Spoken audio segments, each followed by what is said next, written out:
Hi everyone, welcome back to my channel. It's only my second video, but today I'm going to be showing you some books that I feel like are going to help you get over a breakup. So right now I'm currently going through a breakup. I am definitely in a place in my healing journey where I feel like I've made a lot of progress. So I'm very happy about that, but I do want to attribute a lot of that progress to my family and friends. I have an amazing support system and they really offered me a lot of support and comfort. So I'm very, very grateful for them. But I wanted to emphasize that books can also be a great source of support. So if you feel like you are someone who doesn't really have a strong support system, or you feel that you may not have very many friends that you can lean on or feel vulnerable with, I do think books can be a great supplement in your healing journey because you're really hearing from real people, and in some of these books they'll include messages from different people and you can listen in on different perspectives. So I think you can garner a sense of community that way. So books can be an amazing source of advice and comfort, and I really hope that one of these books can give you that. And I am going to be dividing this video into like phases, or dividing the books into phases. They kind of mirror like the stages of grief, but I kind of just made them up and I kind of just did it based off of like my own experience. So you can follow this layout, but you can read any of these books at any point in time. So the first phase is called letting go. And this is when you are starting to feel a sense of uncertainty in your relationship. You may have feelings of doubt, maybe you feel unsatisfied for a multitude of reasons, but I think the key thing is that you are starting to entertain the idea of letting your partner go. And these ideas may be very scattered and messy, but you're starting to get those feelings and those thoughts. And it might also be that you are suspicious of your partner feeling these things, so it might be the other way around as well. So I only have one book to share in this phase, and it's called When You're Ready, This Is How You Heal by Brianna Wiest. I'm not sure how to pronounce her last name, but this is the same author from that really popular aesthetic TikTok book called 101 Essays That Will Change the Way You Think. But I really found a lot of value in this book. When I read this book, or before I started reading it, I already had feelings of doubt and I was just in a very scattered headspace. I had these thoughts and emotions that I didn't really know how to make sense of. So I turned to this book and it really brought me a lot of clarity, helped me organize my thoughts, and it gave me the advice that I felt like I couldn't get from my friends. Because like I said, I had very unformed thoughts and I wasn't sure what they meant, which is why I felt like I couldn't really go to the real people in my life, to my family or friends. So I turned to this book and it gave me the advice that I was needing. I was very emotional reading this because I found it very relatable and it sort of mirrored my life. So a lot of the words in here resonated with me. The second phase is called Reminders of Comfort. So this is when you're just really sad, you're sulking in your sadness, you're feeling very lonely, you are just feeling the change, and you might also feel the urge to reach out to your ex or talk to them, or you're debating whether you made the right decision. So I hope that these books will offer you the comfort that you need in this very, very difficult time, but also to remind you of what you deserve and to remind you not to get back with your ex. So the first two books I have are these two. The first one is A Gentle Reminder by Bianca Sparacino, and then All That You Deserve by Jacqueline Whitney. So these are two very short books. They kind of read as devotionals. As you can see, they're very short. The big spaces on here are kind of criminal, but I still ate these books up. You can read like a page a day, but I think these are great books for when you're feeling really hurt, when you are feeling lost, overwhelmed. These books offer a great sense of comfort. They help you feel appreciated, they get you motivated, they remind you of your self-worth, and they also remind you to be gentle and gracious with yourself in this very difficult time. So I found that it helped me find peace in my decision, helped me find peace in the chaos of what was happening in my life. So I think this is a great supplement in your healing journey. The next book is called How to Get Over a Boy by Chidera Eggerue. I'm not sure how to pronounce her last name, but this book definitely helps you recognize that men only have as much power as we give them. And this talks about romantic love mainly in a heteronormative way. But overall, I think this book was giving very much TikTok advice from the girlies, which can be both good and bad. I will say that this book is very easy to read. It is very straightforward, and if you're someone who doesn't really want to think and you just want to feel, this could be a very beneficial book for you. But I will say I read this book last among all the books that I'm recommending in this video, so I didn't find it too groundbreaking. The advice was pretty common to me, but I think this will really help you if you are on the younger side, if maybe this is your first breakup, or you really just want any piece of advice. I still found a lot of useful things in this book. So the last two books in this phase are poetry books. So the first one is called Self-Love Poetry by Melody Godfred, and this is organized in a very neat way. So when you open up the book, the left side is supposed to represent the left brain, so you're gonna get a lot more analytical and literal poems that get you to think. And the right side is supposed to represent the right brain, and you're gonna get more creative and emotional poems that are gonna get you to feel more. So I thought that was a cool little way to organize the poems. But this poetry book is mainly about resiliency, about gratitude, about believing in yourself. And I found this book to be really helpful for journal prompts. It really inspired a lot of my journal prompt ideas, and I think in your healing journey, I think journaling is so powerful. So using this book as a resource to get that inspiration was very, very vital. And then I have Clarity and Connection by Young Pueblo.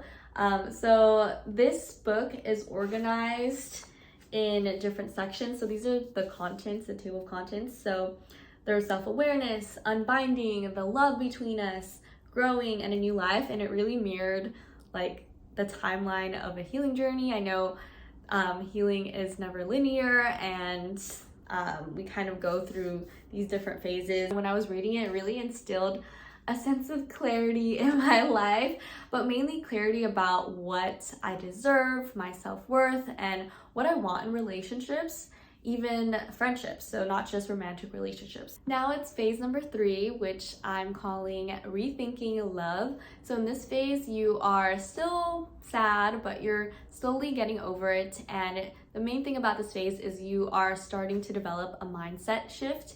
So you are just rethinking the way you view love. And that could be reflecting on your breakup and also understanding what it is you want, what it is that went wrong, and you're just rethinking love. You're starting to fortify your definition of love, which will help you move forward. The first 2 books I'm going to recommend in this phase are by Bell Hooks. So let's start with All About Love.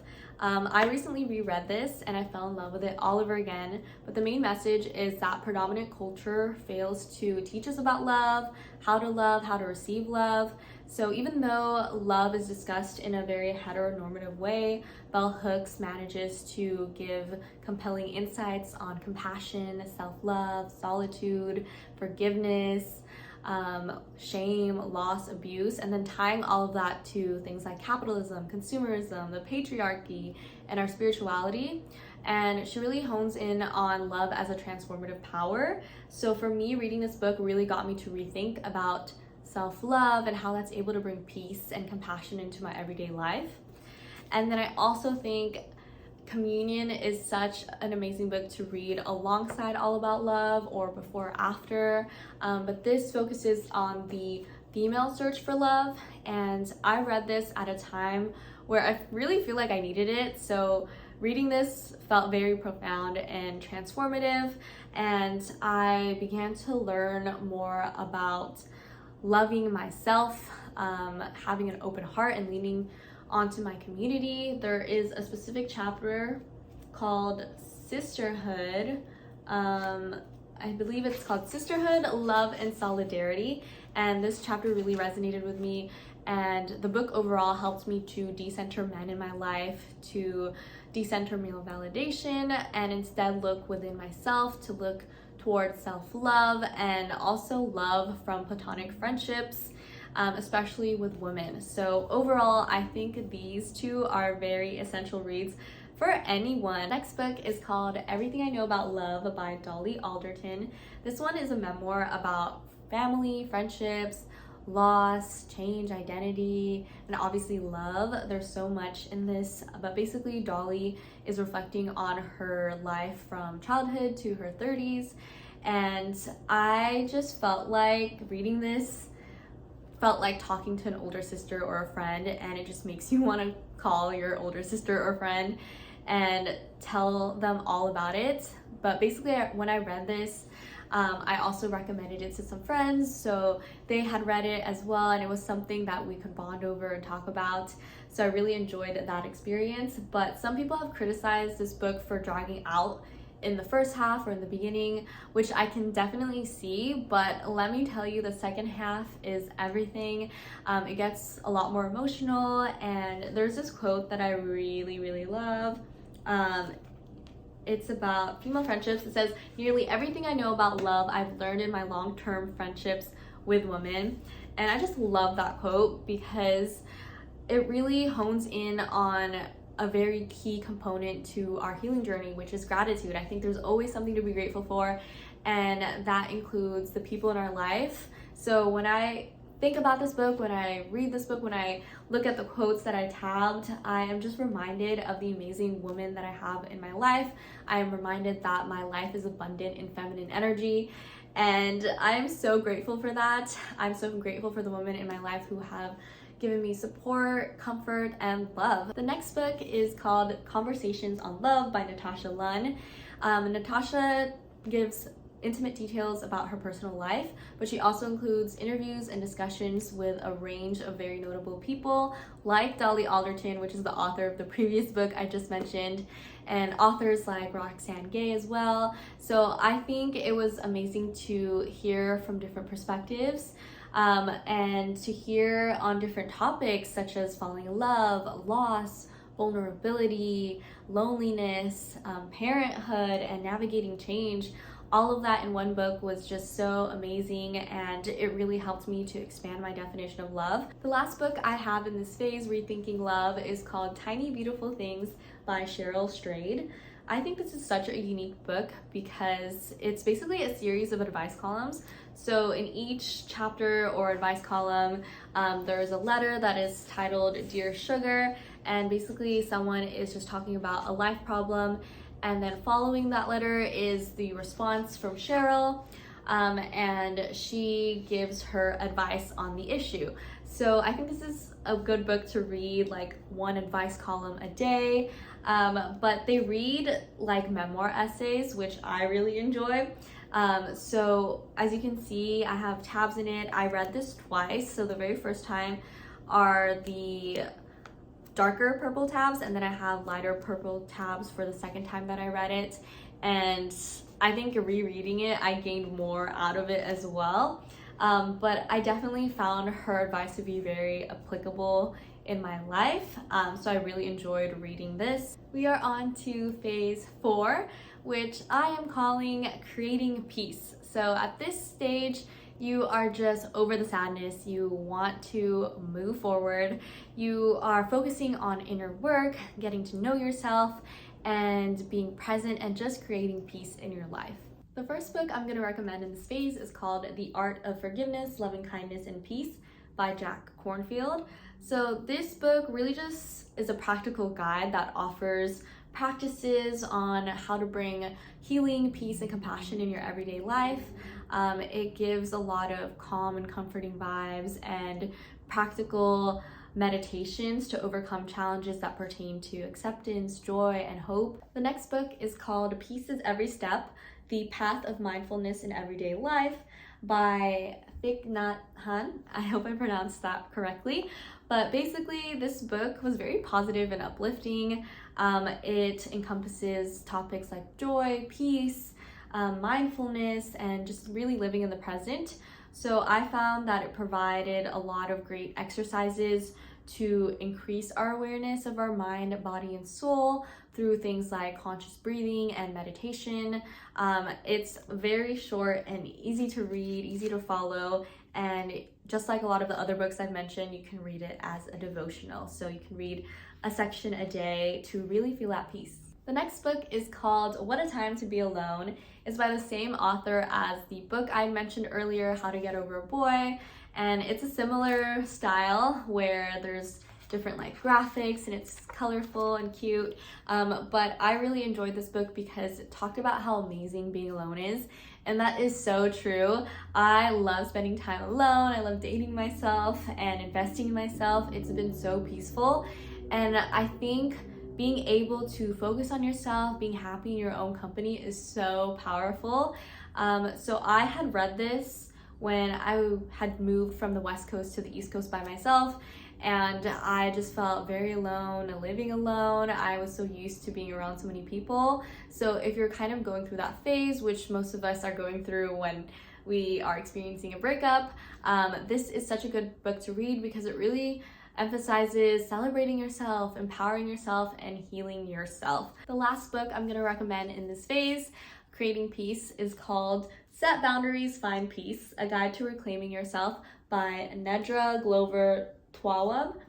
So this author is a licensed counselor, and she does a great job demystifying the topic of boundaries by providing very simple ways to establish boundaries in all the aspects of our lives. So I really enjoyed this book because she mentions a lot of questions that you can answer in your journal, so it really gives a lot of journal prompt inspiration. But I also think that knowing your boundaries is just knowing yourself, and honoring your boundaries is respecting yourself.